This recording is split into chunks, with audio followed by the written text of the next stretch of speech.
খানকে দেখতেছেন, এই প্রিয়া খানের পা কিরকম ধরনের স্কেচ করতে দেখেন। সে কিন্তু হচ্ছে অটোরিকশায় পড়ে তারপর হচ্ছে কিন্তু এরকম অবস্থাটা হয়েছে। সে বলতেছে তাকে নাকি সুমাইয়া, তারপর হচ্ছে কি যে বোকা জুনায়েদ, তারা নাকি হচ্ছে ওকে মারতে এইভাবে। ভাই এইভাবে কি কেউ কাউকে মারতে পারে? আপনারা ভালো করে দেখেন তো, কেউ কাউকে এইভাবে কি মারে? আর আরেকটা কথা সে বলছে যে যখন তাকে ধর্ষণ করা হয়েছে সুমাইয়া নাকি তাকে ধরেছিল, জুনায়েদ ধরেছিল। ভাই আপনারা একটা কথা বলেন তো, কোন স্ত্রী আর যা কিছুরই ভাগ দেয় কখনো স্বামীর ভাগ দিবে?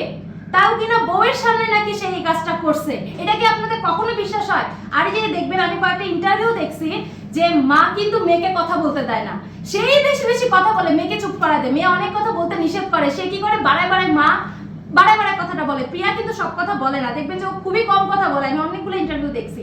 তাহলে আপনারা বলেন, আরেকটা জিনিস খেয়াল করবেন যে একবার এক কথা থেকে আরেক কথা লাভ দিয়ে চলে যায়। এই একটা কথা বলে যে আমার মেয়েকে এটা করছে ওইটা করছে, একটু পরে চলে যায় যে তার মাস্ক এটা ওইটা এই প্রমাণ, আমার মেয়েকে ডাকে নিয়ে আসতো, আমি যে আমার মেয়ে যাইতো তাকে রান্না করে খাওয়াইছি, শ্যামাই রান্না করছি, এটা করছি ওইটা করছি। ভাই একবার এক এক কথা বলে, দেখে বোঝাই যায় যে এরা যে বানায় বানায় মিথ্যা কথা বলে। আসলে মিথ্যা কথা কিন্তু এরা হচ্ছে হানি ট্র্যাপের মানে ফাঁসাচ্ছে সবাইকে।